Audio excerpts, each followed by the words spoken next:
Bienvenidos al webinar. Permanezcan en línea, comenzaremos en breve.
Bienvenidos al webinar. Permanezcan en línea, comenzaremos en breve.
Bienvenidos al webinar.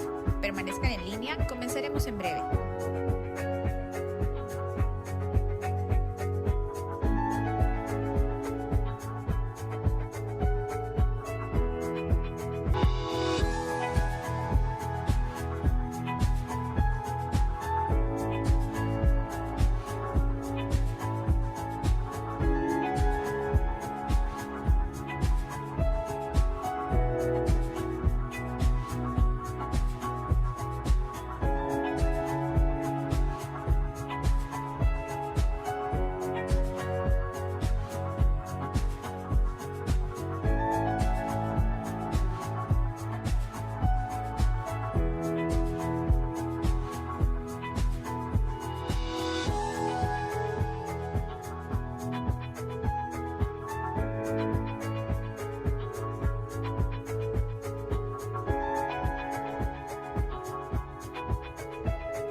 Hola, hola, ¿qué tal? Buenas noches con todos. Mi nombre es Iván Mego, soy el coordinador técnico para el negocio de soluciones nutricionales, que es el área de Alicorp que les está trayendo este tema, que es actualización en nutrición para gallinas ponedoras.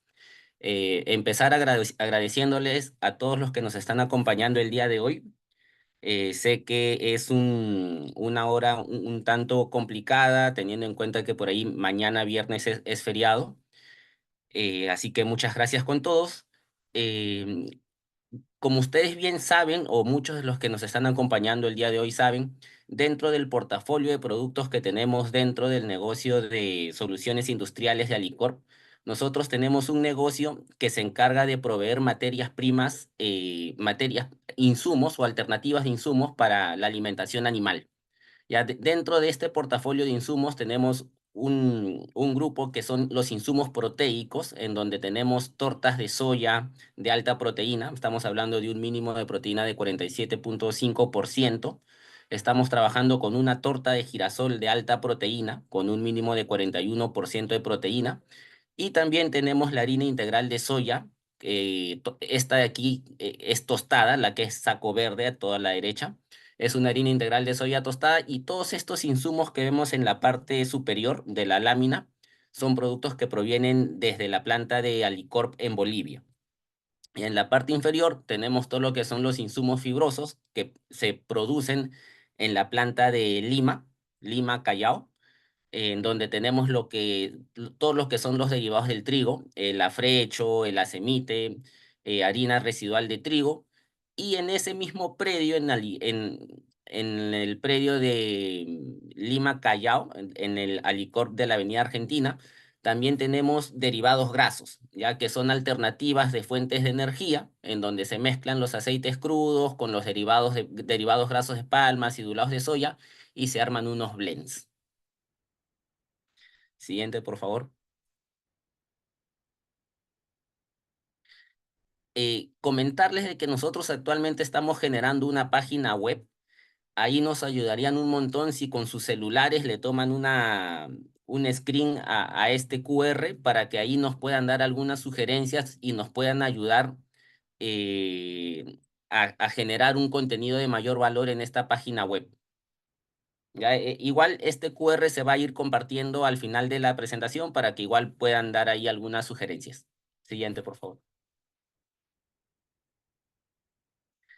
Una de las herramientas que nosotros tenemos en el negocio es el portal Crecemos Juntos. Ya es fácil ingresar, simplemente en el buscador de Google ponemos Crecemos Juntos, nos va a derivar a una página de Alicorp en donde, de acuerdo al videíto que ustedes acaban de ver, van a poder entrar a todas las charlas pregrabadas o grabadas que hemos dado desde el año 2022. Ya, entonces ahí hay muchos temas bastante interesantes, componentes reconocidos. Así que es una invitación a ustedes también si es que desean tocar o si es que desean hacer repaso de alguno de los temas que hemos tocado en los webinarios anteriores, tienen los accesos libres. Siguiente, por favor. Ya. Eh, la presentación del día de hoy consta de tres partes, ¿no? Tiene una explicación teórica que va a durar 50 minutos, máximo nos vamos a extender aquí hasta una hora. Tenemos la parte de preguntas que va a tener una duración de 10 minutos y al final tenemos una encuesta que es una encuesta rápida que va a ser de 2 minutos, que es de bastante importancia para nosotros porque nos ayuda a traerles temas de mayor relevancia, a tomar en cuenta sus inquietudes y así poder generar información de mayor valor para ustedes. Las preguntas las pueden ir escribiendo en el chat. En la parte inferior del Zoom, de su pantalla, tienen la opción para hacer preguntas. Así que ahí, por favor, pueden ir haciendo las preguntas y estas preguntas se van a ir filtrando y seleccionando al final de la presentación para que el ponente para que el doctor Elías las pueda responder. La presentación, como les hemos comentado, se va a compartir, se va a colgar en el portal Crecemos Juntos, así que en realidad no es tan necesario que tomen apuntes de las presentaciones, más sí por ahí de algo de la información que se va soltando en las láminas, ¿no? Siguiente, por favor. Para todos los que están participando desde una pantalla celular, ya digamos que para hacer la parte de preguntas, tenemos los siguientes pasos, ¿no? En el paso 1, damos un touch a los 3 puntitos. Ahí se va a abrir una ventana en donde podemos dar clic a la opción de chatear. Y en esa opción nos va a salir una ventanita donde podemos poner nuestras preguntas. Siguiente, por favor.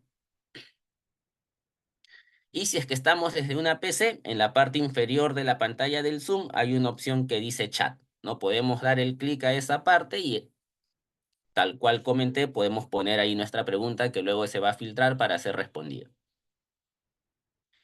Yo le doy el pase al doctor Elías para que él mismo haga su presentación y continúe con la ponencia. Muchas gracias. Gracias, doctor Elías. Muchas gracias, Iván. Agradecer en primer lugar a la empresa Licor por la oportunidad de poder compartir algunas experiencias, ¿no? Bajo el título de la ponencia. Yo soy profesor investigador, responsable del Laboratorio de Investigación en Nutrición en la Universidad San Luis Gonzaga de Ica, y voy a exponer algunas estrategias, ¿no? Algunas estrategias para poder mejorar la respuesta productiva y calidad de huevo, digamos, en esta industria que cada día se está desarrollando mucho mejor, ¿ya? Entonces, vamos a dar inicio ya a la exposición, así que adelante con la primera diapositiva.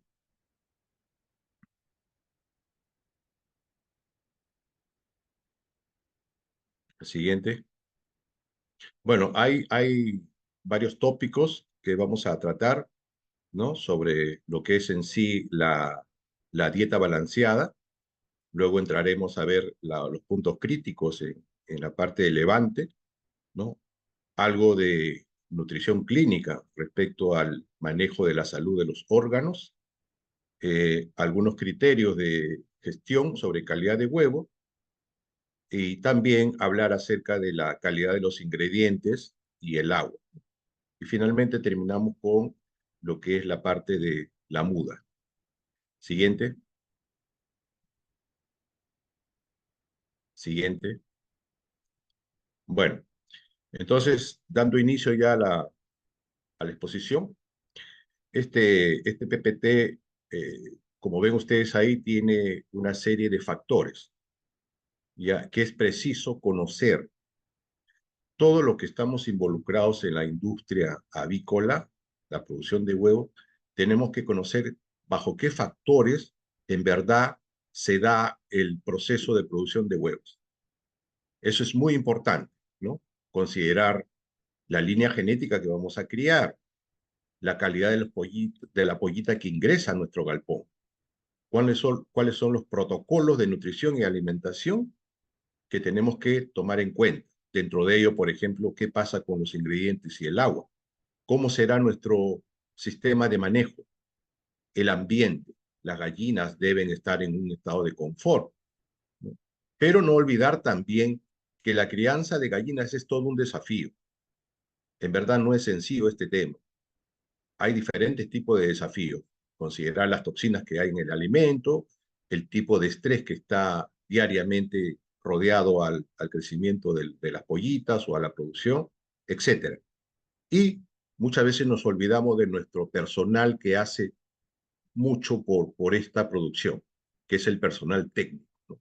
El personal técnico que en verdad amerita que se pueda realizar una capacitación constante y específica, de tal manera que se pueda también actualizar, porque son ellos los que finalmente van a aplicar todas las estrategias, digamos, y va a tener un efecto, digamos, sobre la producción. Eso por un lado.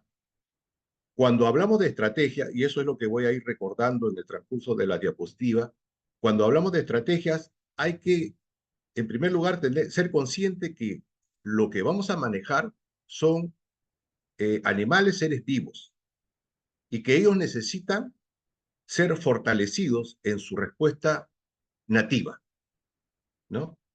Eso a veces se descuida. Entonces es muy importante que las estrategias vayan en ese sentido, promover el fortalecimiento de esa respuesta nativa de las gallinas de postura. Y para llegar a eso, ¿qué necesitamos? En verdad necesitamos hacer muchas cosas, pero hay que medir. identificar, porque si no tenemos datos, no podemos corregir. Entonces, las granjas, una recomendación que le hago para poder aplicar estrategias efectivas, tenemos que tener los datos, ¿no? Cómo está el crecimiento de nuestras pollas, a qué peso llegaron a la prepostura, a qué peso están en el prepico, cómo es la calidad del huevo que estamos produciendo, cómo está la cáscara, etcétera. Y todo eso, pues, indica tener datos actuales y sobre eso hacer algunas medidas correctivas. Solo así podríamos decir que la ciencia en verdad tiene una aplicación práctica para que el avicultor pueda tener un buen desarrollo en adelante. Siguiente. Bueno, entramos al primer tema, el tema de la dieta balanceada. Muchas veces dejamos de lado los principios que encierra una dieta balanceada. En verdad esto es muy importante porque de mi experiencia estoy viendo cada vez más que no se respetan los principios de una dieta balanceada. Frecuentemente suelo observar muchos desbalances en las dietas. Una dieta balanceada significa que la energía y los nutrientes están en una densidad, están en una relación. Y siempre en función de esa densidad tiene que ser manejada en las diferentes fases, ¿no? Entonces, para cierta cantidad de energía hay una proporción de nutrientes. No puedo dar a la gallina más energía que los nutrientes, porque se va a desperdiciar. O más nutrientes que energía, porque igual se va a desperdiciar. Ejemplos. No es posible dar una dieta en la fase del prepico y del postpico, por ejemplo, alta en almidón, porque eso va a afectar, como vamos a ver más adelante, va a afectar la capacidad o la salud hepática. Y prácticamente el hígado es el motor que va a conllevar a una buena producción y a una buena calidad de huevo. Los niveles de proteínas son importantes. Claro, tenemos aminoácidos sintéticos, pero sigue vigente la importancia de las proteínas. No se trata de reducir proteína, no. Se trata de optimizar nivel de proteína. Y también en el caso de los lípidos, muchas veces con frecuencia veo dietas que están exentas de aceites de inclusión. Y eso no debe ser así, porque eso va a tener un efecto negativo sobre el trabajo hepático. Y también sobre la fibra dietaria. Muchas veces damos una dieta a las gallinas, una dieta muy densa, con bajo tenor de fibra dietaria. Y en verdad eso, conforme pasan los días, eso le va a ir afectando a la salud del ave. Entonces, es muy importante considerar la fibra dietaria en las dietas. Siguiente, por favor.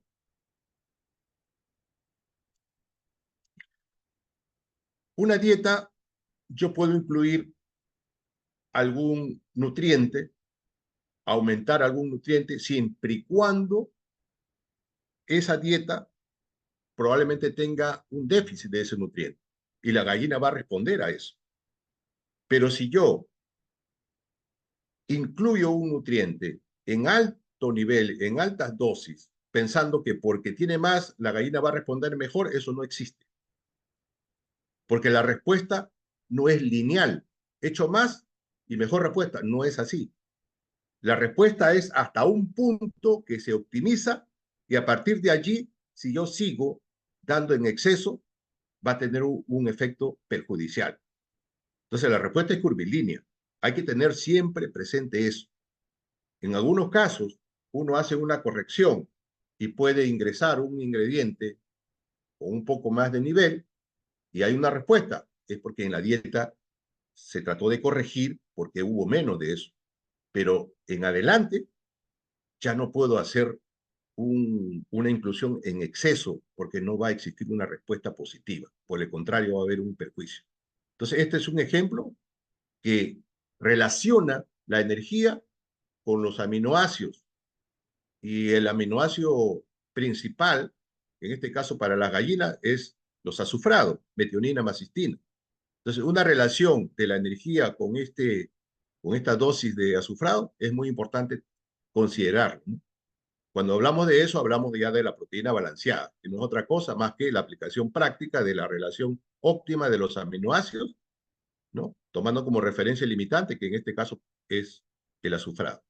Siguiente. Y un punto importante, nosotros desde la época de la pandemia hemos venido trabajando bastante en las últimas fases de producción, ¿no? El objetivo debe ser 100 semanas. Eso es indiscutiblemente ya está demostrado. La gallina tiene esa capacidad. Pero lo que hemos venido encontrando es que en estas últimas fases de vida, la gallina responde muy bien a dietas menos densas, con bajo tenor de densidad energética, y mantiene una producción admirable, y la calidad de huevo también, especialmente a lo que es la parte de la calidad de la cáscara, y la calidad interna también. Eso no se veía antes, ahora se ve. Entonces, si nosotros, y eso que cuando hemos tenido gallinas, eso a nivel de granja, hemos tenido gallinas que han sido sobrealimentadas con exceso de carbohidratos en sus fases iniciales de postura, en verdad, en esa última fase de producción, hemos visto que hay una serie de problemas, ¿no? Con el tema de hígado graso, y eso en verdad repercute mucho sobre la calidad de huevo. Entonces, el mensaje de esto es, hay muchos trabajos que hemos hecho, esto simplemente es un ejemplo, en la cual las gallinas responden a dietas de baja densidad. Siguiente. Entramos ahora a ver algunos puntos críticos en la fase de levante. Hay un consenso en el mundo. Cada vez que hay una conferencia de actualización en Europa, en Asia, en Norteamérica, en nuestro continente, etcétera, los expertos dicen lo siguiente: una buena gallina de postura es porque ha tenido un buen levante. Y eso es cierto. Eso es cierto. Entonces, no debemos de poder olvidarnos de eso. ¿Y por qué es cierto eso? Justamente porque en las primeras semanas, digamos de 0 hasta 12 semanas, en verdad hay una mayor intensidad de desarrollo de los órganos. Se desarrolla prácticamente un 90% la estructura ósea, que es la base para la producción de huevo más adelante, ¿no? El tejido muscular. Por eso le decía yo, viendo el tema de la importancia de la proteína en esa fase para maximizar el desarrollo muscular. Si nosotros logramos más o menos a las 12 semanas una polla que esté rodeando a 1.200 gramos, ya tenemos prácticamente a la mitad de nuestra producción asegurada, ¿no? Entonces, de ahí en adelante es un buen manejo que uno le tiene que hacer para que la conformación corporal de la polla pueda llegar muy bien a la edad propicia de la primera fase de la postura. Siguiente, por favor. Entonces, esta fase debe de aplicarse los principales principios que mencioné. Aquí es donde más es importante aplicar el concepto de la densidad entre lo que es la energía y lo que son los nutrientes. Y especialmente en puntos clave como es el aporte de proteínas, especialmente de los aminoácidos, no solamente los esenciales, sino también los no esenciales, que últimamente están dando, digamos, algunas respuestas muy importantes. Siguiente. Entonces, en una dieta, en la fase de levante o en una dieta de postura, que sea, siempre tienen que ir puntos importantes a tomar en cuenta. Recomiendo mucho que la fase inicial, por lo menos, haya una fuente de proteína animal, ¿no? Hemos hecho muchas pruebas de eso y en verdad responde. Y es mucho mejor, ¿no? Haber una respuesta muy, muy positiva ahí, ¿ya? Entonces, cuando nosotros hacemos una inclusión de diferentes tipos de ingredientes que al final la mezcla nos va a dar una buen aporte de energía en relación a los nutrientes, nosotros vamos a maximizar. Hoy en día la pollita también se adapta a dietas más o menos de una densidad baja, ¿no? Se ha visto unos buenos pesos promedios, en verdad, con estas dietas de densidad baja. También responde, y en pollitos también, hemos visto también en pollitos, ¿no? O sea, en pollos y en aves van a tener una respuesta muy positiva. Siguiente. ¿Qué más tenemos que tomar en cuenta allí? Desde ya le recomiendo, ¿no? Porque mucho de la literatura antigua se dice de que el pollito o la pollita no tiene capacidad enzimática para poder asimilar, aprovechar los lípidos, ¿no? Las grasas, etcétera. Pero yo estoy recomendando que por lo menos las dietas preiniciadoras deben de tener 2% de aceite de buena calidad. Eso es muy importante, ¿no? Y la polla y el pollito igual responden ante eso. Entonces, si bien es cierto, hay literatura, yo por lo menos digo que de repente el aceite que hemos utilizado es de baja calidad cuando, no, cuando hemos encontrado respuesta negativa, ¿no? Pero lo que manda ahora es la respuesta de las pollas, ¿no? Entonces, muy importante tomar en cuenta eso, ¿no? Deben ustedes utilizar aceite de inclusión en esa fase. Siguiente. Como le indicaba, ¿no? No solamente debemos de tener en cuenta nuestra dieta en función de los aminoácidos esenciales, es decir, como ejemplo, metionina, lisina, trionina, valina. No solamente eso, esos son importantes, pero también los no esenciales. O sea, es un complejo que hay que tomar en cuenta, ¿no? Ya hay reporte científico últimamente o en los últimos años en la cual mencionan eso, que ese concepto que teníamos antes de proteína ideal, en la cual solamente consideramos los aminoácidos esenciales, eso ya no está vigente, ¿no? Lo dicen los expertos que están metidos en estos estudios. Y cuando nosotros encontramos resultados de trabajo, ¿no? Últimamente hemos terminado un trabajo con aminoácidos no esenciales y hemos tenido la mejor respuesta. Entonces uno se pregunta, si son no esenciales, el ave lo puede sintetizar. Entonces, ¿por qué cuando incluimos como parte de la dieta hay una mejor respuesta? Y no solamente en los estudios que hemos hecho acá. Cuando uno revisa, encuentra por diferentes lugares casi la misma línea.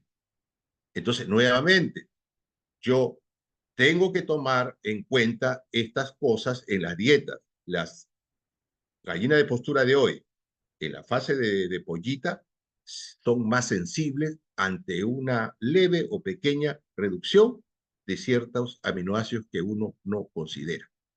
Entonces hay que tomar mucho en cuenta. Si bien el nivel de proteína en general, es lo que nos va a guiar, pero el nivel de proteína funciona siempre y cuando haya, es decir, cuando hablamos de dietas con reducción de proteína, eso funciona siempre y cuando nosotros hemos considerado también en nuestra formulación los niveles o aporte de los aminoácidos no esenciales.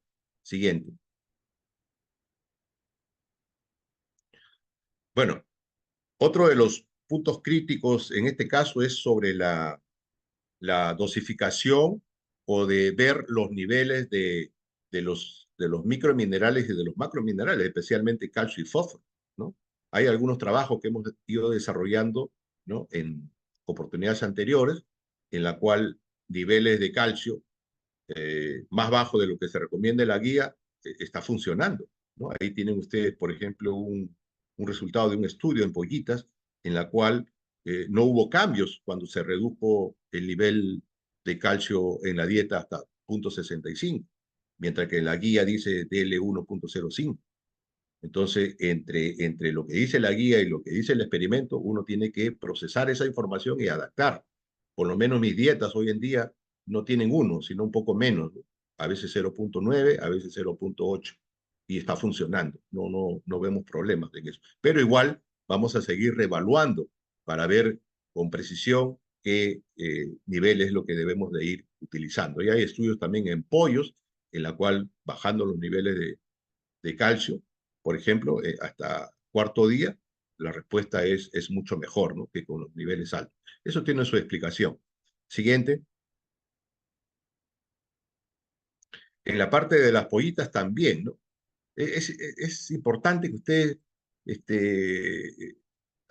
recuerden lo que les voy a decir. Miren, hace 6 años atrás, cuando realizamos pruebas de pollitas, harina cruda que le dábamos en la parte inicial, obviamente la pollita consumía menos, y las pollitas que consumían el micropellet, en verdad, consumían casi 20% más de alimento y obtenían mejor peso.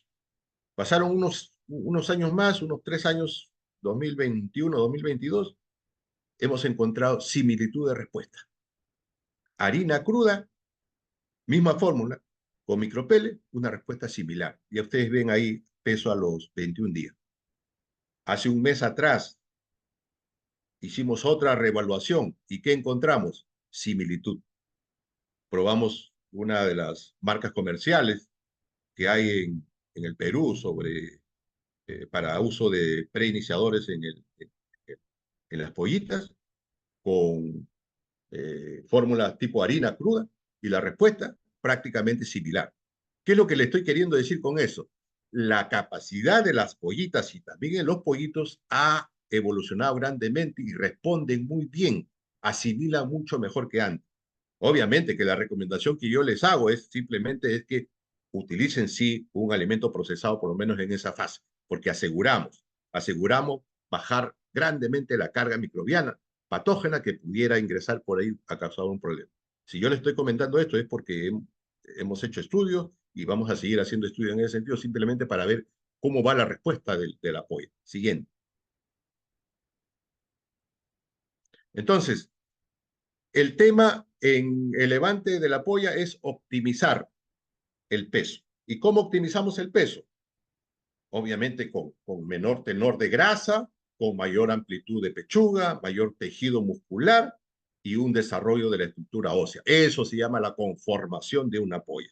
Y eso obedece a los niveles de aminoácidos, a los niveles de lípidos y luego, obviamente, a la energía. Si nosotros logramos trabajar las dietas en términos de densidad, vamos a optimizar ese peso. Siguiente. Otras estrategias, hay muchas en verdad, otras estrategias es chequear todo lo que es la parte del fósforo digestible o del fósforo disponible, por ejemplo. Nosotros hemos hecho en la línea COC, por ejemplo, un estudio hace 4 años atrás y con un nivel de 0.48 de fósforo disponible era lo mejor. Hace un año atrás volvimos a repetir el estudio y ya no funcionó ese 0.48, sino más bien 0.60. Entonces, miren cómo de año a año va cambiando. En las pollitas es lo mismo. En las pollitas estamos haciendo una reevaluación también constante, ¿no? En diferentes líneas. Y sí, con la información preliminar que tenemos, sí responden a mayores niveles de fósforo digestible, por lo menos en las fases iniciales. El consumo de sodio también es muy importante, ¿no? Yo estratégicamente siempre mis dietas van en un mayor nivel de sodio, porque con eso lo que logro es un mayor consumo de agua y obviamente mayor consumo del alimento. Eso se hace siempre y cuando aseguremos que las dietas estemos utilizando los ingredientes y tomar en cuenta los aportes del sodio que tienen todos los ingredientes y el aporte también de sodio del agua. Solo así podemos nosotros maximizar los niveles de sodio para buscar un mayor incremento de consumo del alimento. Siguiente. Y entramos ahora a lo que es la parte de la salud de órganos. En verdad, este es un tema muy importante, que últimamente yo soy ingeniero zootecnista, trabajo en una facultad de veterinaria, y en verdad me he adaptado viendo y tratar de explicar por el tema de la salud. O sea, no hay animal que pueda responder bien si es que tiene una alteración en su salud. Eso es una frase clave. O sea, no veamos a las aves como algo inanimado, una lacto, etcétera, que yo cambio un repuesto y tiene que funcionar. Eso no funciona en las aves. Entonces, ¿quiénes hacen el trabajo para la producción? Los órganos. ¿Qué órganos están comprometidos? Los principales, hígado, ¿no? Hígado, en la estructura ósea, la médula ósea, los riñones, el intestino, el aparato reproductivo. Todo eso en su conjunto tenemos que mantener una buena salud. Siguiente. Entonces, podríamos hablar mucho, pero de la parte intestinal ya hay, creo, bastante información al respecto. Cuando hablamos de salud intestinal, tenemos que relacionar y considerar la dieta, considerar la función de la mucosa, considerar el balance de la microbiota, considerar la calidad del agua, ¿no? Considerar que en la parte del TGI, pues hay todo un tema de respuesta o del sistema inmunitario, ¿no? Y todo esto conlleva a qué? A que yo pueda tener una gran capacidad de digestión por parte del ave y una mejor o máxima absorción. Siguiente.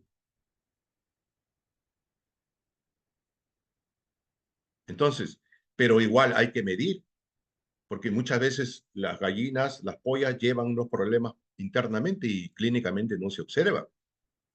Entonces hay que estar cuantificando constantemente. Hay diferentes técnicas que nos permiten a nosotros poder hacer ese tipo de identificación para ver qué respuesta hay, ¿no?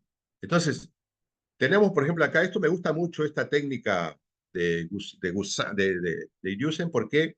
Porque es bien práctico, ¿no?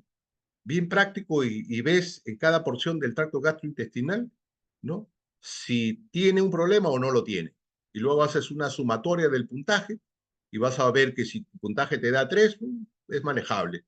O si te da 4 o 5, ya hay problemas, ¿no? Y ahí tienes que hacer ya otro tipo de tratamientos alternativos, etc. Es una recomendación que yo les hago a los granjeros.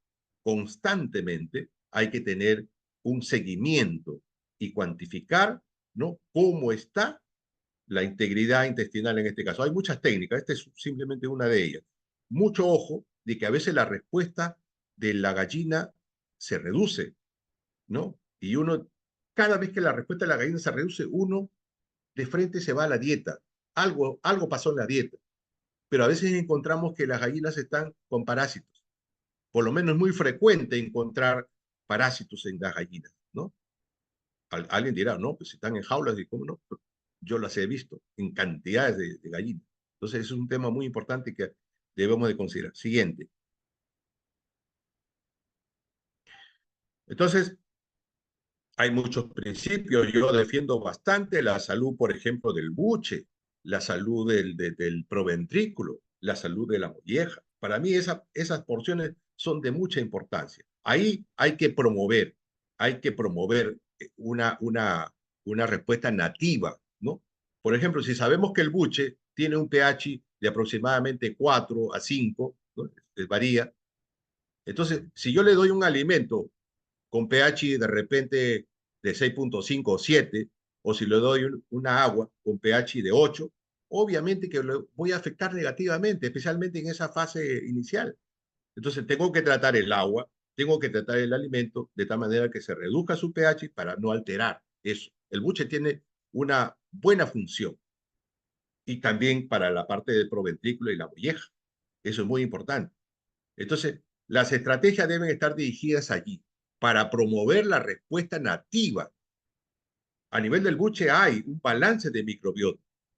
Entonces, tenemos que darle todas las comodidades, tenemos que darle todos los factores para que esa microbiota nativa se desarrolle.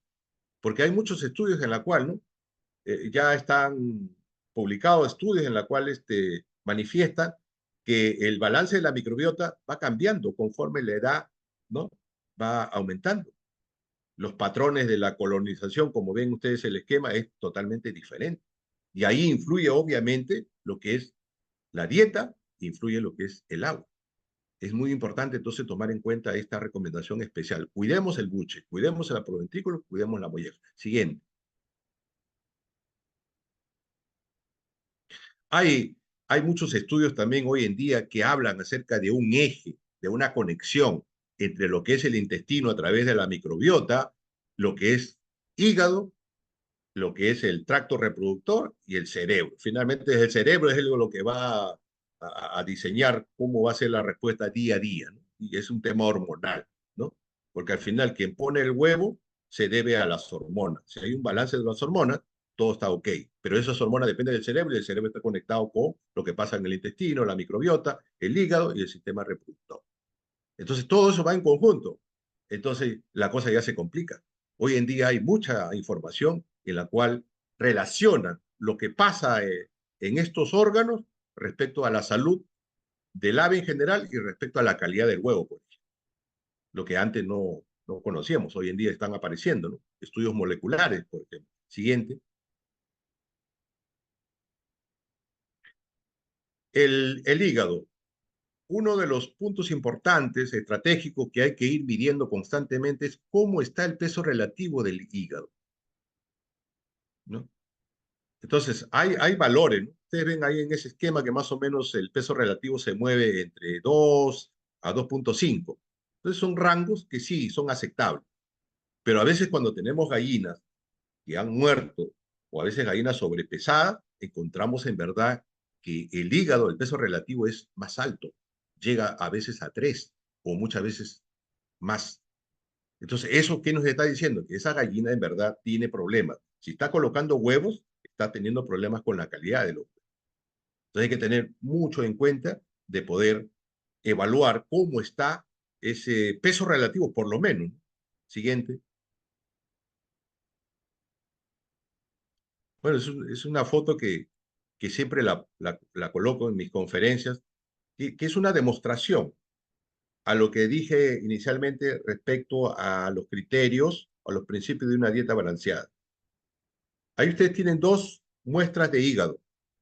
El hígado que está a su izquierda es un hígado que viene de pollitos de 17 días aproximadamente y que han consumido una dieta en balance. Los hígados que están al lado derecho vienen de pollitos de 17 días, hermanitos de la misma población, pero que consumieron una dieta en desbalance. ¿Qué tenían dietas de desbalance? Desbalance en aminoácidos, mucho almidón y exento de aceite de inclusión. Entonces, si este enfoque lo llevamos a las gallinas, hoy en día están apareciendo muchos datos también al respecto, encontramos que eso se repite también en las gallinas, ¿no? Hace poco hemos hecho un trabajito muy importante, va a salir publicado en estos días en una revista local, en la cual relacionamos, ¿no? Eh, el peso de la gallina con la salud hepática y sacamos modelos de predicción. Y encontramos que una gallina que tiene mayor peso tiene un hígado con un mayor peso relativo y un hígado graso, comparado a gallinas que tienen peso promedio o inferior. Esto es muy importante y eso en verdad está en la misma línea de como 3 trabajos últimamente que han sido publicados que han encontrado prácticamente lo mismo. Y esto es muy importante, ¿no? Especialmente cuando consideramos darle una mayor longevidad de postura a nuestras gallinas. Siguiente. Este es un estudio, ¿no? De lo mismo que le estoy mencionando, ¿no? A Nene, siempre cito a Nene porque en verdad este es un estudio espectacular, ¿no? Ahí tienen ustedes, por ejemplo, 3 promedios de peso, ¿no? Promedio bajo, promedio estándar y promedio alto. Y encontraron mayor peso relativo, mayor hígado graso en aquellos que tienen un mayor peso corporal. Y definitivamente, los de mayor peso corporal, hígado graso, son y fueron, según estos cálculos, los más ineficientes en la producción de huevos, ¿no? Y obviamente también la calidad del huevo desmejorado. Como decía al inicio, todo depende de una buena salud hepática. Siguiente. Y estos dos estudios también de Han, importante. En verdad que la primera vez que lo leí, el año pasado, me quedé admirado, impresionado. Lo he leído a cada momento, ¿no? Es como una película que a ustedes les gusta y lo leen a cada momento. Y en verdad es muy importante porque, mira, son estudios en la cual relacionan los problemas hepáticos con el color de la cáscara. Y el otro lado, el mismo autor con su equipo de investigadores relaciona el problema de hígado con la resistencia a la rotura de cáscara. ¿Y qué encontraron ellos? Encontraron que cuando se tiene un problema hepático, hígado graso, obviamente el color de la cáscara, la intensidad del color de la cáscara marrón baja. Lo mismo, cuando tienen problemas de hígado graso, mayor peso relativo del hígado, encuentran que la resistencia a la rotura de cáscara baja. Imagínense ahí como ejemplo, de 4.17, ¿no? Los que tienen un buen hígado, a 1.92 los que tienen hígado graso. Entonces, este resultado, esta información es espectacular, ¿no? Porque lo fundamenta con análisis de tipo ya con marcadores moleculares. Entonces, prácticamente eso es una mayor precisión. Siguiente. Bueno, esta diapositiva nos explica acerca de los aceites de inclusión, pero ojo, la situación es incluir aceites, pero que sean de buena calidad. Cuando incluimos aceites que son están oxidados, eso sí va a traer problemas. Entonces, bajo esa situación es mejor no incluirlo, ¿ya? Siempre hay que darle, especialmente en la fase inicial, aceite de inclusión de buena calidad. Siguiente.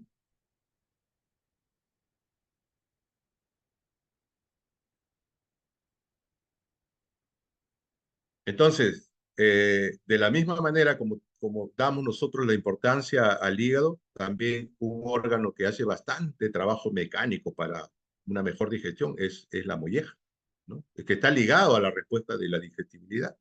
Entonces hay que promover. Yo le decía temprano que hemos estado revisando alguna fórmula de tiempo atrás y hemos encontrado que los niveles de fibra dietaria son bajos. Entonces, como hemos hecho el seguimiento de la molleja y hemos encontrado que el peso relativo también es bajo. Entonces, ¿cómo vamos a lograr una molleja que trabaje y sea más eficiente para la asimilación de micronutrientes para calidad de cáscara, por ejemplo? Entonces, ahí veo yo mucha explicación de muchos problemas que normalmente encontramos en el campo. Siguiente. Y sabemos, ¿no? Si nosotros logramos una molleja con un buen peso relativo, obviamente que vamos a contribuir al trabajo mecánico que hace, digamos, la molleja para la digestión. Recuerden que la digesta, en todo el proceso del tracto gastrointestinal, pues hace un trabajo de ida y vuelta, a lo que se le llama normalmente una peristalsis de reversa o movimientos retrógrados, como que son que ciclos que la digesta pasa entre el proventrículo y luego regresa nuevamente a la molleja. Y luego pasa al ilion, al yeyuno, y luego regresa al duodeno y al proventrículo. Y luego la última, que es entre los ciegos y el ilion proximal, y hasta la cloaca incluso. Entonces, todo eso, en verdad, el trabajo de la molleja también está implicado en esa peristalsis, ¿no? Mayor intensidad de estos ciclos retrógrados, mayor digestión, mayor asimilación. Siguiente. Bueno, esto ya lo comenté inicialmente, es una recomendación, ¿no? Es una recomendación que las pollitas en verdad, en la fase inicial, y los pollitos también, tengan una fuente de proteína animal en esas fases iniciales, ¿no? Hemos hecho algunas pruebas de comparación y sí, definitivamente eso es recomendable. Ya, siguiente.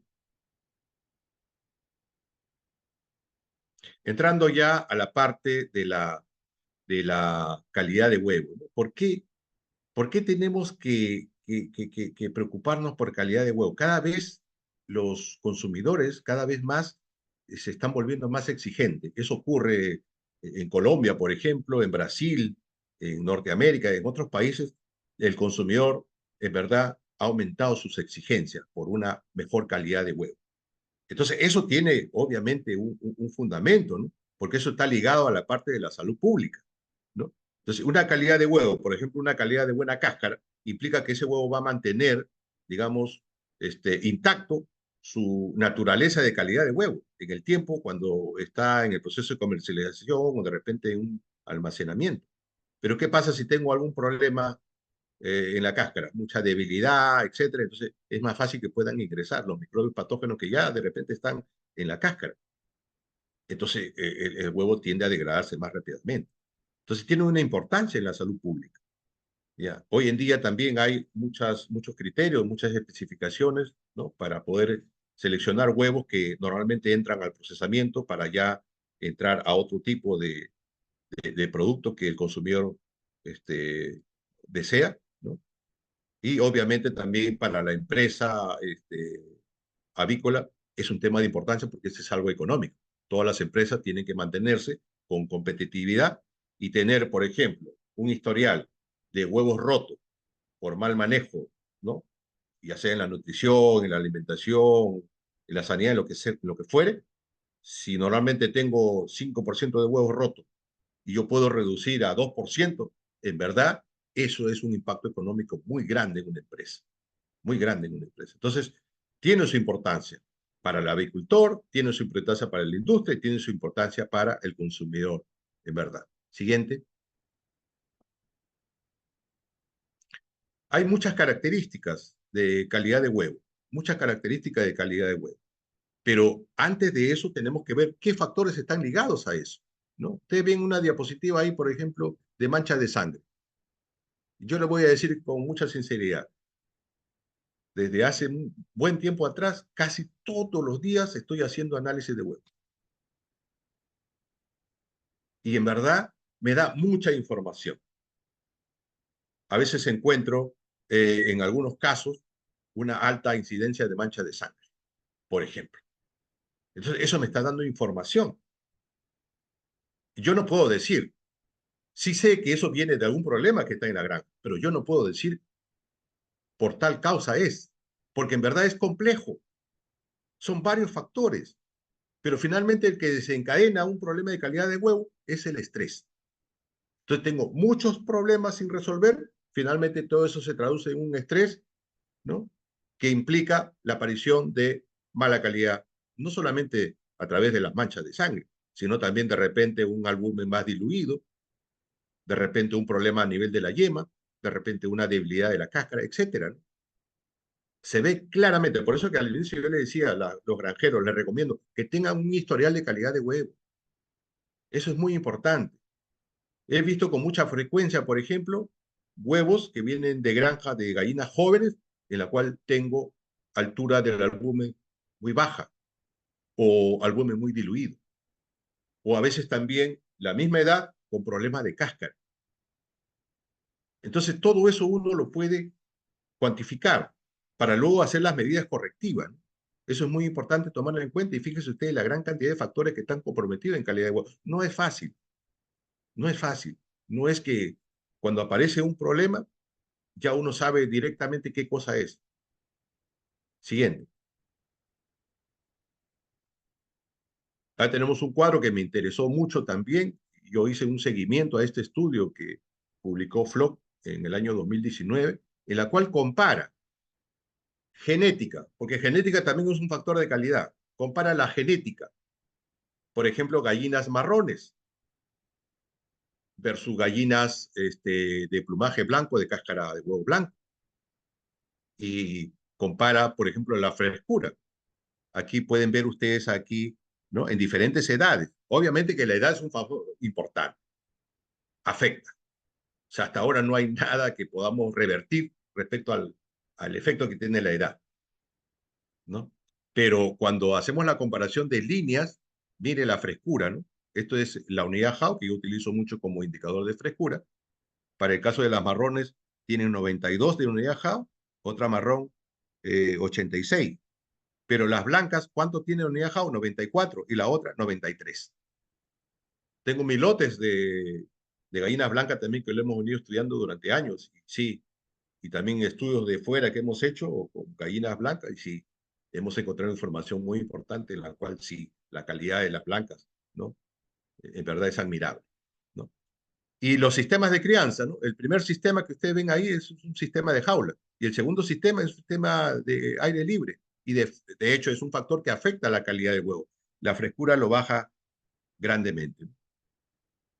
Entonces, y en la parte inferior también está, pero ya es otra característica que está referido a las inclusiones o manchas de sangre. También ahí, ¿no? Las blancas, como ustedes pueden ver ahí, 0 de manchas de sangre. Mientras que las marrones, 8 hasta 7%, que de repente está en el extremo superior del estándar normal, porque la literatura menciona 1, 5%, etc. Y en la parte de abajo están las crianzas, ¿no? Al aire libre. Obviamente, mire cómo la mancha de sangre sube grandemente. De 8 que fue en jaula, sube a 18%. Es bastante, es bastante. Y las blanquitas de 0 sube a 0.2. O sea, mantiene, en ambos sistemas de crianza, mantiene su calidad respecto a esta característica. Siguiente.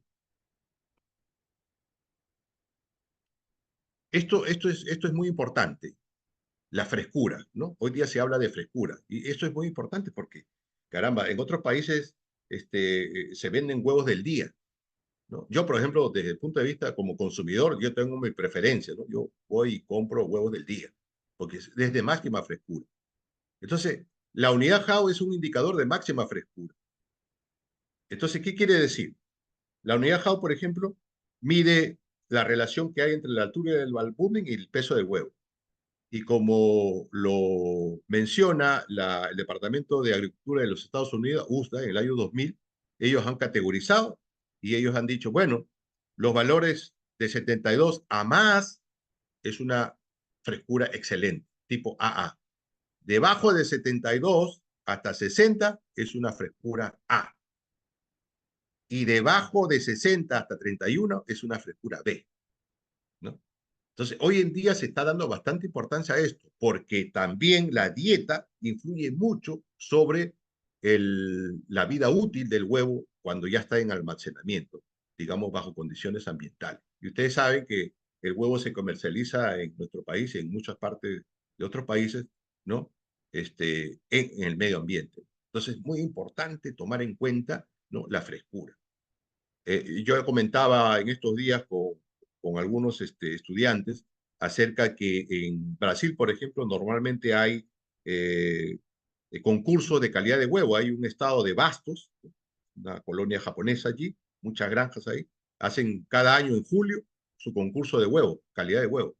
Este año, en julio, han hecho el concurso, pero ya no con huevos frescos, sino que ellos han recolectado los huevos, cada granja da los huevos, y esos huevos lo han dejado almacenado por 7 días. Y después de los 7 días han sido devaluados para ver la frescura. Miren, eso es muy importante, ¿no?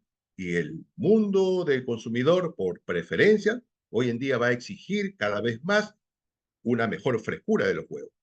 Entonces, para que vean que todo finalmente se relaciona. Siguiente. Obviamente, si yo tengo un problema hepático, porque de repente tengo hígado graso, definitivamente también voy a tener un problema de calidad de huevo y de frescura especialmente, ¿no?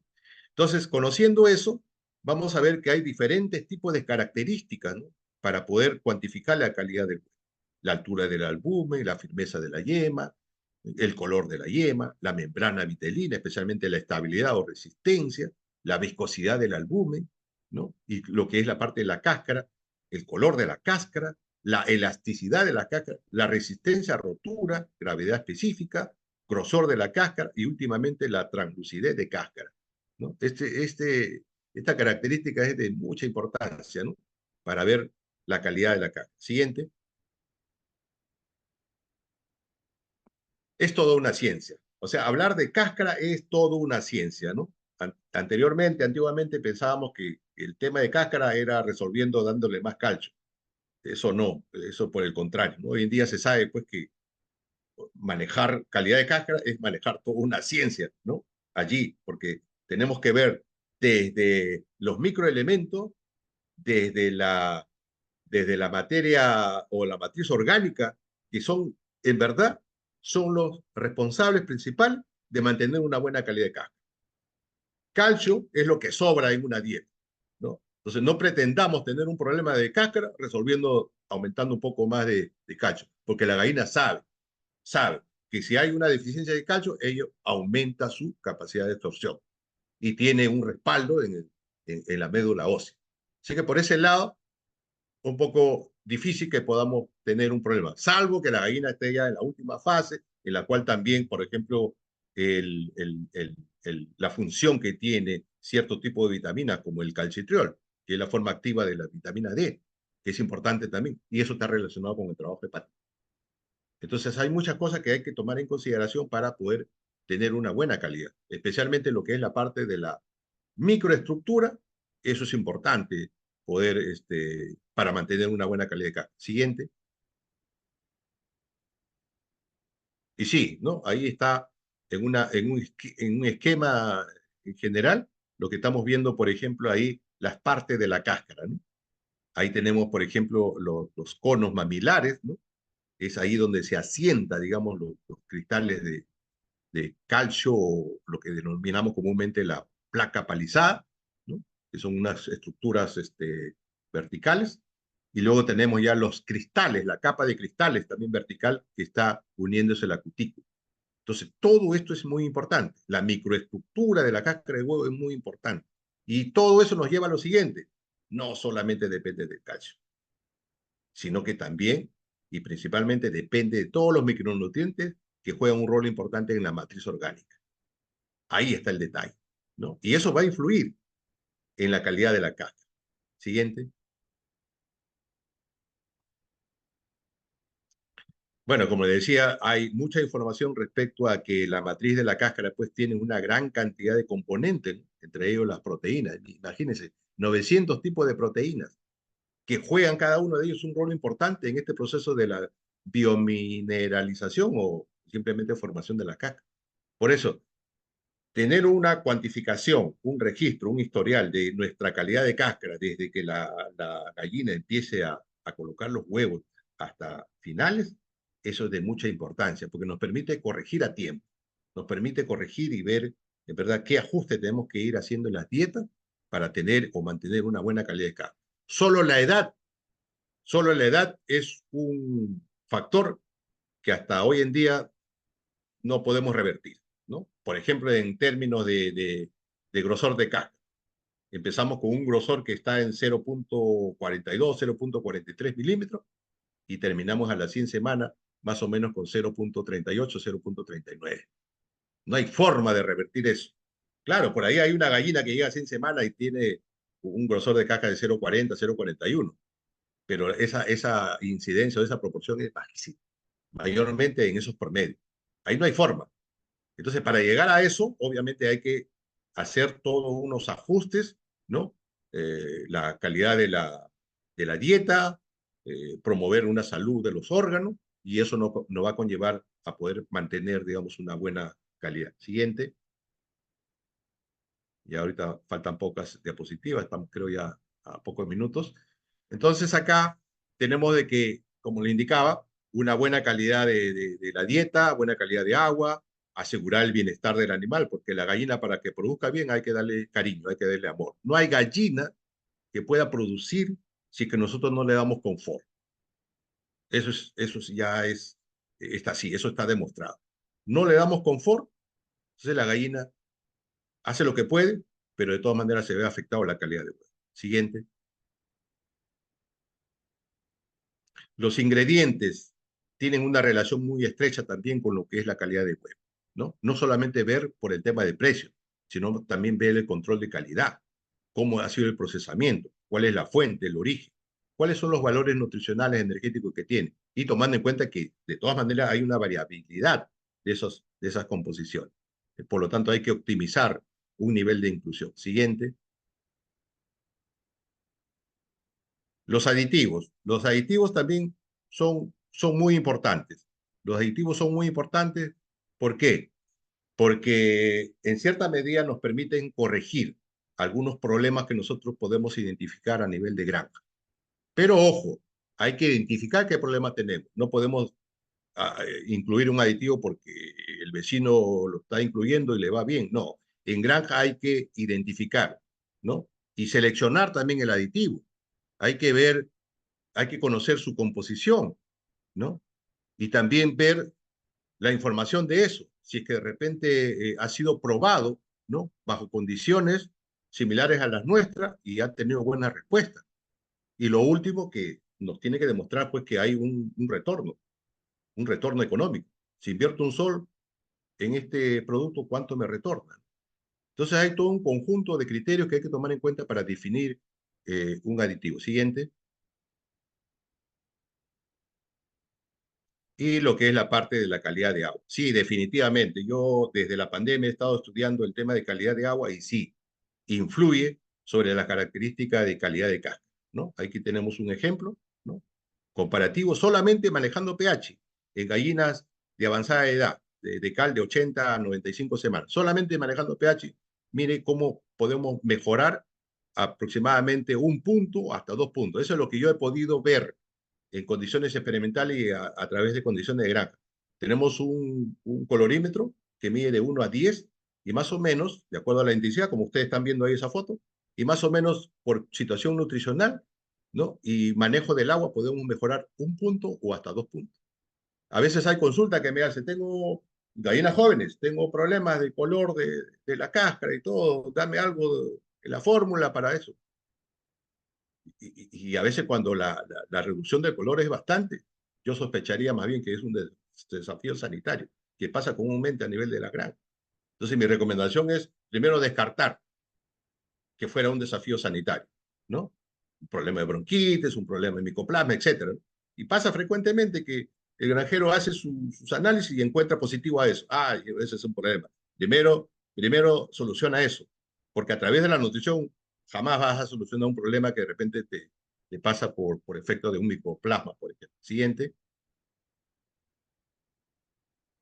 Y acá hay unas recomendaciones de calidad de agua que son producto de nuestras investigaciones. pH, por ejemplo, recomendamos en la fase inicial pollitos y pollitas 5. Últimamente hemos hecho trabajo con 4, que está funcionando, pero no hemos validado todavía eso a nivel de campo. A nivel de campo trabajamos con 5, especialmente en la fase de 0 a 21 días, fenomenal. En gallinas, recomendable 6, ¿no? Alrededor de 6. También funciona muy bien. Con lo que respecta a la parte de cloro libre, medido ya en el agua de bebida, 2, 3 ppm. Los sólidos disueltos totales también, la literatura menciona que puede tolerar hasta 2000. Yo no recomendaría eso. Que basta que estén 500, 600 ya como para ir a hacer un perfil de minerales y ver cómo podemos arreglar ese problema. Respecto a la parte de la dureza también, ¿no? O sea, muchas veces dice la literatura hasta 150, pero no. Yo creo que 100 o por debajo de 100, eso sería lo recomendable. Siguiente. Bueno, nosotros tenemos en nuestra unidad experimental un manejo de calidad de agua vía virtual. Tenemos colocados unos sensores allí en la conexión del agua y ese sensor permite generar las 24 horas del día cómo está el pH, cómo está la temperatura, cómo está el potencial de óseo-reducción, cómo está el nivel de cloro.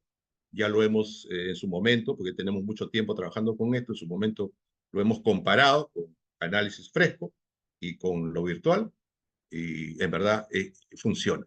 Y de cualquier momento, desde acá, donde yo me encuentre, o cualquiera que tiene los códigos de ingresa, puede ver cómo está la calidad del agua. Muy importante también tecnificar a veces nuestra granja con este tipo de equipo. Siguiente. Bueno, esta diapositiva se escapó por ahí, debería estar en la parte de la molleja. Simplemente es eso, ¿no? Un estudio que hemos hecho hace poco, ¿no? Respecto a cómo está la granulometría en ciertas granjas acá en nuestra región. Y encontramos pues que en verdad la granulometría medida por el diámetro geométrico medio, pues estuvo bajo, 1039 como ven ustedes ahí, mientras que la literatura nos menciona 1300 en promedio para mantener una buena digestión, una buena calidad de cáscara, etcétera, ¿no? Eso es con lo que respecta al diámetro geométrico medio, pero con lo que respecta a la distribución del tamaño de partícula, ahí sí está mal, porque miren, encontramos una distribución de casi 56%, ¿no? Con partículas menores a 600 micras, mientras que la recomendación que hace Highlight, por ejemplo, para partículas menores de 1 milímetro o 1000 micras, ¿qué dice? Debe ser menos de 15%. Y en la muestra que hemos obtenido, hemos encontrado 56% menos de 600 micras. Entonces, eso se tiene que corregir, ¿no? Se tiene que corregir. Es muy importante también que las granjas en verdad puedan hacer unos análisis, un historial de cómo está la granulometría de sus alimentos. Siguiente. Y eso influye obviamente en la calidad del huevo, ¿no? Ya en estas diapositivas finales vamos a hablar sobre un tema de la muda. En verdad es un tema muy sensible, y últimamente se ha hecho, ¿no? Porque en verdad, por la disponibilidad de las pollitas, ¿no? Entonces se han ido dejando hasta 100 semanas, en algunos casos hasta más de 100 semanas. Y ahí es donde en verdad nos hemos dado cuenta también la gran respuesta que tienen las gallinas, digamos, en esa parte de edad avanzada, ¿no? Entonces, en nuestro país, obviamente, no es frecuente. Por ahí hay algunos focos en la cual se realiza, ¿no? Últimamente se hizo una mayor cantidad de muda, pero era por la condición del momento, ¿no? Ahora, el próximo año, que de repente ya va a haber una mayor disponibilidad de pollita, quizás ya esta técnica pues se deje de lado, pero es necesario tomarlo en cuenta también. Siguiente. Bueno, hay muda inducida, hay muda forzada, etcétera. Aquí le muestro unas fotos de algunas gallinas que tenemos allí, ¿no? Temprano le saqué la edad. Por acá les voy a compartir la edad que tienen esas gallinas. Acá están las blanquitas, esas de cal blancas, esas tienen 197 semanas, 2 mudas inducidas. O sea, en 3 semanas cumplen 200 semanas. ¿Cuándo llegaron a la unidad experimental? El 9 de noviembre del 2020. Y ahí están. Y como le digo a mis estudiantes, esos se van a quedar ahí y vaya a tener que descartar o de repente cumplir su función allí. Y yo sé que me van a durar mucho tiempo. Y la siguiente es de cal, que tienen una muda, pero muda natural. ¿Cuánto es la edad? La edad tiene 129 semanas. Y están productivas. ¿Cuánto producen? Están alrededor de 70%. Entonces es importante, obviamente por cuestiones de académico, de investigación, y uno las tiene allí, ¿no? Y nos están dando mucha información, simplemente para saber, ¿no? Que las gallinas de hoy, la estirpe, la genética, ¿no? Yo siempre agradezco a los genetistas que están detrás de esto, nos están brindando una gallina, una máquina, que sabiendo aplicar muchas estrategias como la que se le he mencionado, en verdad vamos a aflorar todo ese potencial que tiene. Siguiente. Bueno, hay técnicas en la cual uno restringe el agua, restringe el alimento, hay diferentes técnicas, ¿no? Y puede lograr una muda forzada, una muda inducida, ¿no? Pero también hay algunas recomendaciones, ¿no? Que se haga un programa de muda, pero digamos sin hacer este tipo de restricción. Y ahí, por ejemplo, la línea Highlight, dentro de su guía de recomendaciones, tienen esta técnica muy interesante. Yo no he trabajado con esta técnica. Sería bueno en algún momento probarlo, ¿no? Ustedes la pueden de repente aplicar y sería muy interesante. Siguiente. Bueno, desde el punto de vista de la nutrición, ¿qué debemos de tomar en cuenta para poder realizar una muda, ya sea forzada o sea de repente una muda natural, ¿no? Tomar en cuenta la edad de la gallina, ¿no? A veces hacemos una muda forzada y eso he visto y muchas veces se hace porque se encuentra algún problema a nivel de la granja y inmediatamente hacemos la muda y ustedes saben que el órgano reproductivo pues se regresiona y nuevamente pues fisiológicamente está apta para iniciar todo un segundo ciclo de postura, ¿no? O una tardía a las 75 semanas. Nosotros hemos hecho casi en los últimos 4 años todas nuestras líneas que hemos criado lo hemos llevado hasta 100 semanas, hasta 120 semanas. Después de las 100 semanas ya hemos visto en cierta medida, según los expertos, en cierta medida hemos visto ya una muda natural, ¿no? Y salvo Loman, salvo esa de cal marrón que hemos tenido y otras de cal blanca que ustedes han visto ahí, hemos hecho muda forzada. Y esa de cal marrón que tenemos ahí es muda natural que han podido tener, ¿no? También tomar en cuenta la condición corporal, ¿no? El control del peso vivo, ¿no? Y el peso que llegó a las 18 semanas, eso es muy importante, ¿no? Porque cuando hacemos una restricción del alimento, prácticamente tenemos que tomar en cuenta que si una gallina entró a la muda con 2 kilos, prácticamente en el proceso de la muda un 25% de ese peso se va a perder, ¿no? Entonces, por lo tanto, tenemos que uniformizar, digamos, antes de entrar a la muda con los pesos para tener menos mortalidad, ¿no? El estado sanitario también es de mucha importancia, ¿no? Y el estado nutricional también, que va ligado a lo que es la parte de la condición corporal. Siguiente.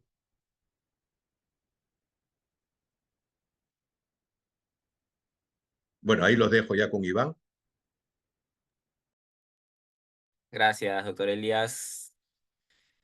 Ahí un favor a todos los que nos están acompañando, por favor, no se olviden de ayudarnos con la encuesta de satisfacción. En el chat se ha compartido el form para que puedan llenar la encuesta. Como siempre les hemos mencionado, las encuestas nos ayudan a traerles información de mayor valor para ustedes. Así que, por favor, para nosotros es bastante importante tener una respuesta ahí en este form.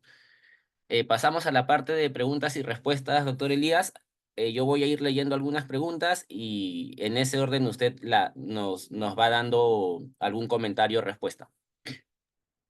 Perfecto, Iván, pero antes quisiera concluir, hay una diapositiva de conclusión. Uy, disculpa. A ver. Ya. Esa es Ok, rápido, simplemente ok. resumir, ¿no? Resumir y que lo puedan considerar. Como primer mensaje final, ¿no? Las gallinas hoy en día han sido mejoradas por los genetistas. En verdad, a mí me ha causado mucha sorpresa, especialmente en las últimas fases, ¿no? La gran capacidad de adaptación fisiológica y metabólica que tiene, ¿no? A la dieta. Trabajan muy bien con dieta de baja densidad. Pero no descuidar lo que ya le mencioné. Por favor, mucho cuidado con el almidón. No le demos mucho almidón a la gallina que están en la parte de prepico y postpico. Estamos perjudicando el trabajo hepático. Hay que mejorar los niveles de fibra dietaria y también los microminerales, especialmente zinc, manganeso, cobre, ¿no? El hierro mismo, ¿no? Me olvidaba de decirle, hemos hecho pruebas en la última fase de postura de 80 a 100 semanas y hemos visto que utilizando hierro orgánico mejora el color de la cáscara. Y eso no se consigue cuando tienes 30, 40 semanas, ¿no? Pero sí en las últimas semanas, eso es muy importante tomarlo en cuenta. Maximizar el tamaño corporal, pero maximizar el tamaño corporal en términos de tejido muscular, en términos de estructura ósea, ¿no? Y altura, obviamente, de la polla y un buen desarrollo de órganos. Eso es una buena conformación que nosotros vamos a, de hecho, asegurar, digamos, una buena fase de postura. Y obviamente tomar en cuenta siempre, ¿no? Que la gallina es una máquina, pero biológica. Y la calidad de huevo va a depender del estado de salud de los órganos, especialmente hígado. Eso es muy importante. Y finalmente, asegurar la calidad de los ingredientes de la dieta, ¿no? Y la calidad del agua. Esto sirve para darle bienestar, porque esto en cierta medida también es un bienestar para la gallina.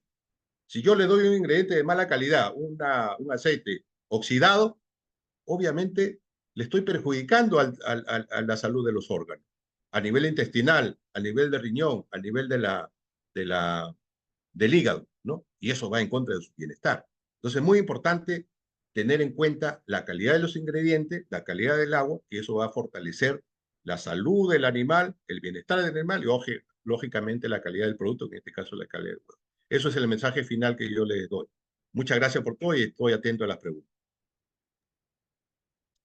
Gracias, doctor Elias. A ver, eh, con respecto a los resultados mostrados en tamaño de partícula, ¿qué tamaño de partícula se empleó en el alimento balanceado Crumble y en la prueba de preiniciadores que se mostró en las primeras semanas de edad? ¿Y bajo qué metodología se obtuvo la ganancia de peso, diaria?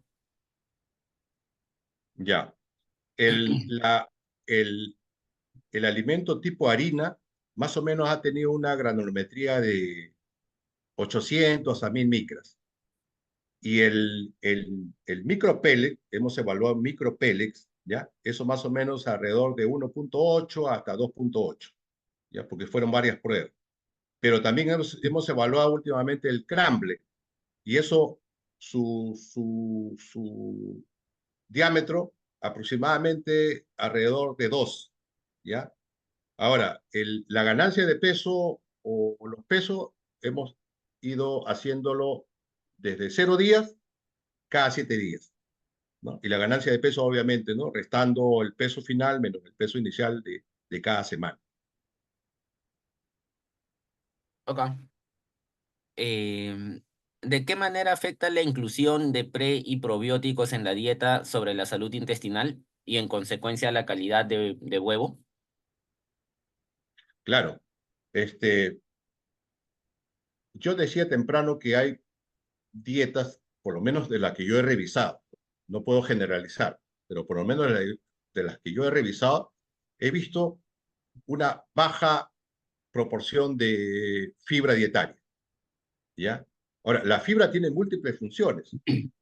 Una de las funciones también es de ser prebiótico, que ayuda a un balance de la microbiota, ¿ya? Entonces, a través de la manipulación de la fibra dietaria, podemos también nosotros manejar un balance de la microbiota. Entonces, yo soy de la idea de antes que poder pensar en algún producto comercial que tenga estos componentes, yo prefiero primero darle la opción de fortalecer una respuesta nativa del ave. Y luego ya, si de repente el problema es mayor, poder ya seleccionar, digamos, algún producto que tenga estos componentes que pueda ayudar. Ahora, ¿cómo está relacionado? Muchos estudios últimamente ya están, y eso es extensivo para todo tipo de animal, incluido el humano. Muchos estudios ya están comprobando, han demostrado la conexión que hay en la salud intestinal. Pilar importante, balance de la microbiota. Ese balance de la microbiota está ligado básicamente a la salud hepática, a la respuesta hepática. Entonces, si yo tengo una relación, como se menciona ahí, un eje de relación entre el intestino, el hígado, el cerebro, el sistema reproductor, obviamente que eso va a estar comprometido con el trabajo que hace el hígado. ¿Qué trabajo hace el hígado? Proporcionar los ácidos grasos, aminoácidos, proteínas, ¿para qué? Para la formación del huevo. Entonces, si el hígado está afectado por un desbalance de la microbiota porque hay una conexión, obviamente que eso va a afectar también la calidad del producto. Ok.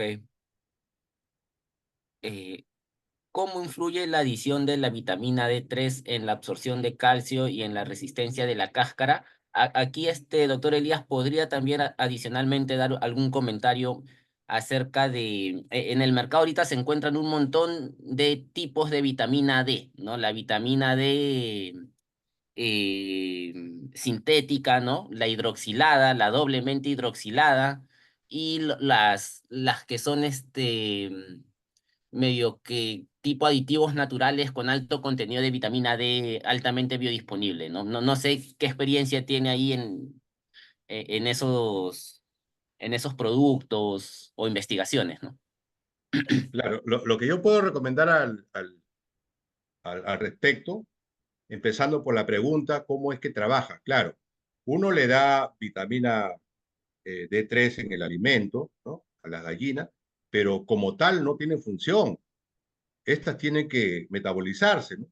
A nivel hepático, a nivel intestinal, a nivel del riñón, hidroxilarse, para finalmente convertirse en el 1,25 dihidroxicolecalciferol, que su nombre es una hormona finalmente, que es el calcitriol.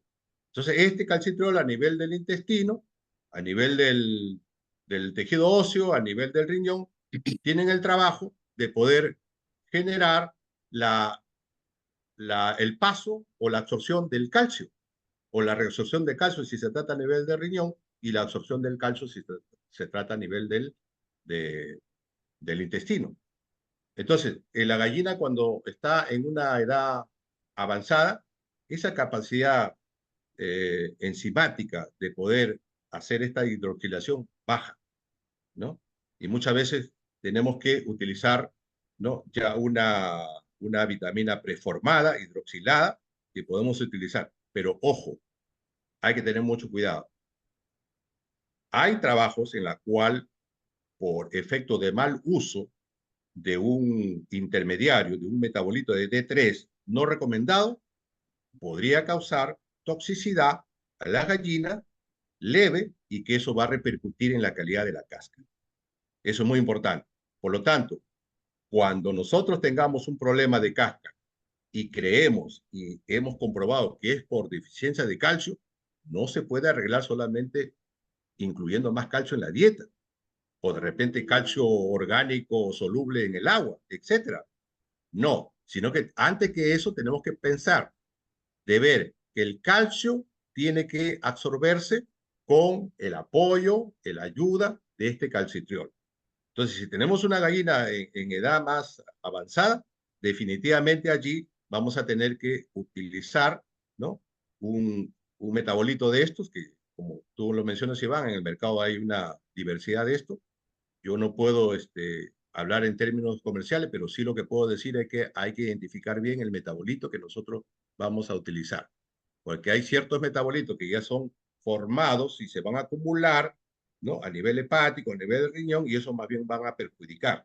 Entonces, tratar de lo posible de utilizar un metabolito intermediario, ¿no? Que nos permita a nosotros, que la misma gallina pueda poder sintetizar lo que requiere, ¿no? Para no tener esos problemas que ya la literatura científica lo está mencionando.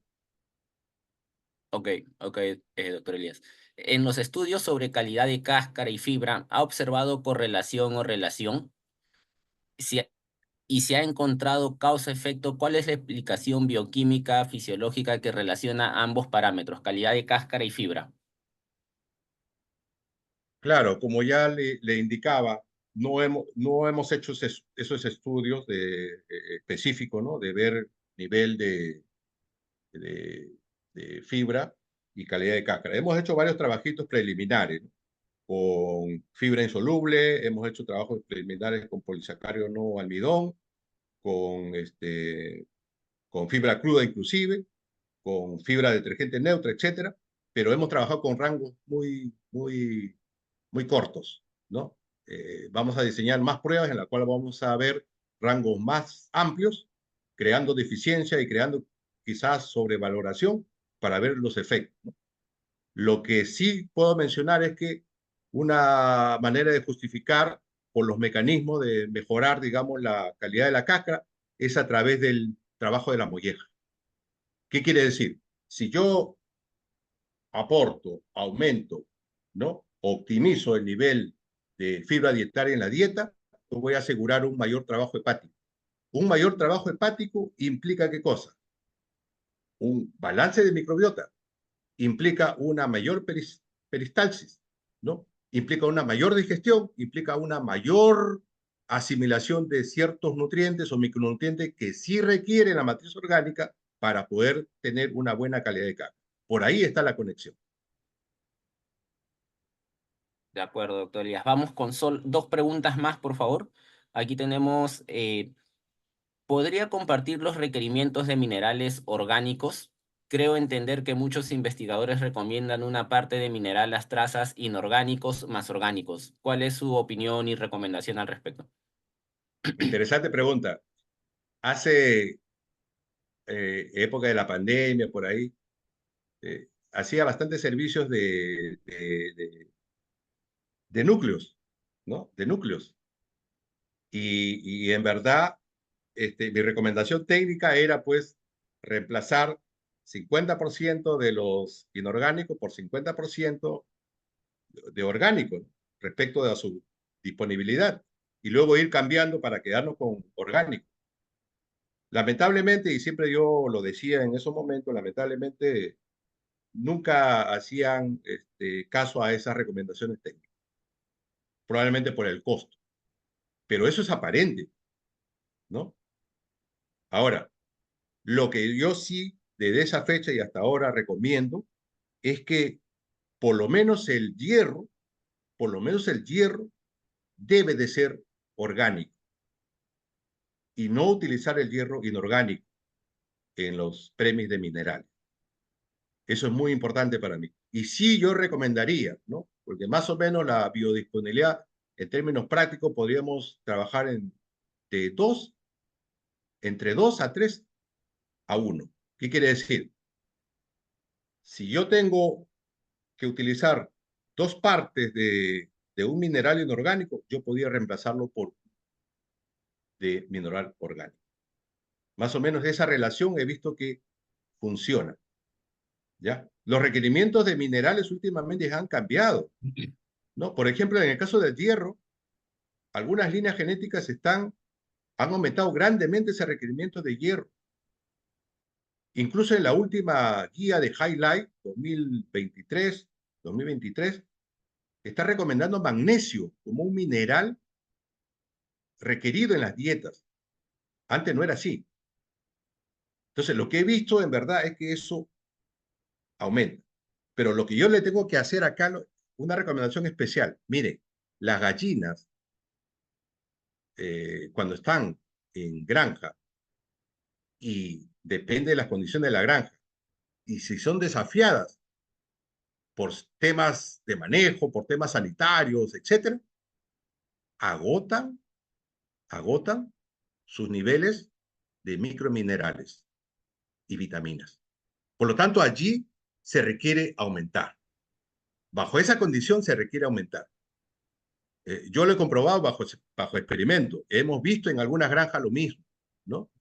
Entonces, recomendaría en este tema de la pregunta que desde que empiece a utilizarse premix, háganlo por lo menos con hierro orgánico y que luego hagan en esa proporción recomendada ese cambio a orgánico y que a la larga eso va a implicar ¿qué cosa? Mayor disponibilidad de estos minerales y que puedan contribuir, digamos, a la calidad de la cáscara, pero que también pasa por contribuir a la buena actividad fisiológica de los órganos que les he mencionado. De acuerdo, doctor Elías. Un favor, no se olviden, por favor, de ayudarnos a completar la encuesta. La encuesta se está compartiendo en el chat. Ahí hay un link que los va a llevar a la encuesta. No les va a tomar ni 2 minutos, por favor. Me avisan que no tenemos aún ni siquiera el 50% de los asistentes nos están ayudando con la encuesta. Así que por favor ahí dennos una mano. Y cerramos con esta pregunta, doctor Elías, cuando usted habla de en las etapas de prepico y pico de producción, no usar niveles muy altos de almidón, ¿se está refiriendo básicamente a no usar niveles muy altos de maíz o el derivado de trigo? ¿A qué niveles altos de almidón se está refiriendo? O sea, ¿cuál es el límite al que no deberíamos sobrepasar, no? Ya, gracias por esa pregunta, es muy importante esa pregunta. Y yo recuerdo mucho cuando nosotros recién salíamos como ingeniero zootecnista y llevábamos en mente siempre las clases de nutrición de vacunos de leche. Y en verdad en ese tiempo para nosotros era bien complicado y complejo entender la nutrición de vacunos de leche. Y dentro de esas recomendaciones, nuestro profesor nos decía, por si acaso, trabajen con máximo 6.5 kilos, hasta ahora me acuerdo, 6.5 kilos de maíz día vaca, porque si ustedes le dan más, van a crear unos problemas. Entonces uno se salió ya a la actividad ya laboral con esa idea, ¿no? De ver, ¿y por qué están, no? El profesor explicaba obviamente que eso conducía a cuadros entre muchos consecuencias, cuadros de acidez y cosas por el estilo, y eso iba a tener una limitación en la producción, ¿no? Entonces, cuando yo empecé ya mi historia en las aves, entonces yo dije, es fácil formular en aves, ¿no? No es como las vacas, ¿no? La vaca es un poco más complejo, pero pasados los años ahora me doy cuenta que es más difícil formular en gallina de postura. Y uno de esos problemas es eso, justamente, ¿no? A veces cuando veo fórmulas que tienen maíz y en gallinas, por ejemplo, prepico y postpico, que tienen unas inclusiones de maíz alrededor de 60% o más, y los niveles de almidón que están por encima o cercano a los 38, 40%, uy, ya esto, yo me molesto mucho, digo, esto están afectando, ¿no? Perjudicando el trabajo hepático, ¿no? Y, y peor aún, porque eso he visto bastante en dietas en las cuales están exentas de aceite. Entonces, de repente trabajan con mínimo costo de manera absoluta. Yo no soy de la escuela del mínimo costo, de dietas de bajo precio, no soy de esa escuela. Yo soy de la escuela de bajo costo por kilo de masa producido. Y soy de la escuela de buena nutrición en la etapa inicial para longevidad de postura. Eso en verdad es más dinero antes de trabajar con una dieta de bajo costo. Porque sí, si yo incluyo aceite en una dieta y bajo en el tenor de maíz, sí, va a costar un poco más la dieta. Pero hay que sopesar también, hay que hacer el tema, digamos, económico, ¿no? A largo plazo. No porque gané en estos momentos me va a garantizar que voy a ganar siempre todos los días hasta el final. No. El objetivo va a ser 100 semanas. Y sobre ese objetivo tenemos que trabajar con buenas estrategias desde el inicio. La gallinita, si le abunda de almidón, esa gallinita toma como sustrato eso para convertirlo a grasa, porque el huevo necesita todos los días su ración de grasa, de aceite o de lípidos para formar la yema, ¿no? Entonces, se sobredimensiona el trabajo hepático. porque tienes que estar haciendo ese trabajito de convertir el exceso de almidón en grasita como sustrato para el huevo. Y todos los días estando en esa intensidad, la gallina se vuelve más susceptible a tener este problema de hígado graso. Y cuando eso aparece, obviamente que la calidad de huevo se ve afectada, ¿no? Definitivamente, la gallina de postura de por sí, por su producción de huevos diario, sí, son candidatos a tener hígado graso, pero la incidencia de una población la tenemos que manejar dándole los principios, como le mencioné al inicio, de esa relación óptima, ¿no? Aumentar los niveles de fibra dietaria, va a optimizar el nivel de almidón, y yo creo que estamos ayudando bastante a la gallina, porque a veces, y veo, ¿no? Yo cada vez que formulo le pido datos a la empresa, tengo que ir a ver las gallinas, ¿no? A mis alumnos simplemente le doy a veces fórmula, pues son cosas teóricas que ellos hacen su fórmula y lo hacen en un segundo. Yo para dar una fórmula a veces me demoro medio día o un día, porque la tengo que analizar bien, porque de por medio hay gran cantidad de gallinas, de por medio es la parte económica, etcétera, etcétera. Entonces tengo que ir al sitio, tengo una pirámide de cómo formular, tengo que ir al sitio y chequear cómo están las gallinas, tengo que pesarlas y no tener el peso promedio, sino tengo que tener cómo está la desviación estándar del peso. Si yo tengo dos grupos de gallinas, un grupo que tiene 1,850 kg, grupo A, y el otro kilo que tiene 1,850 kg, grupo B, los dos son pesos promedios similares. ¿Cuál es mejor? No sé. Entonces tengo que ver la desviación estándar. Y si yo tengo para el primer grupo una desviación estándar de 150 gramos, y el otro grupo tiene una desviación estándar de 50 gramos, obviamente que el grupo B es el mejor. Entonces, todos esos datos tengo que tenerlo presente para hacer una formulación acorde a esa realidad. Ya no se formula como antes, ya no. Ahora la historia es nueva. Ahora tenemos una gallina mucho mejor productiva, más longeva, pero a la vez más sensible. Y tenemos que formular de la manera más correcta. Muchas gracias, doctor Elías. Por favor, no se olviden de seguir llenando la encuesta. Creo que eso sería todo. Muchas gracias, doctor Elías, y a todos los que nos han acompañado el día de hoy. Las preguntas que no han llegado a ser respondidas por tema de tiempo, vamos a tratar de ponernos en contacto para poder responderlas. Gracias. Muchas gracias, Iván. Muchas gracias a todos los asistentes y será hasta otra oportunidad. Muchas gracias.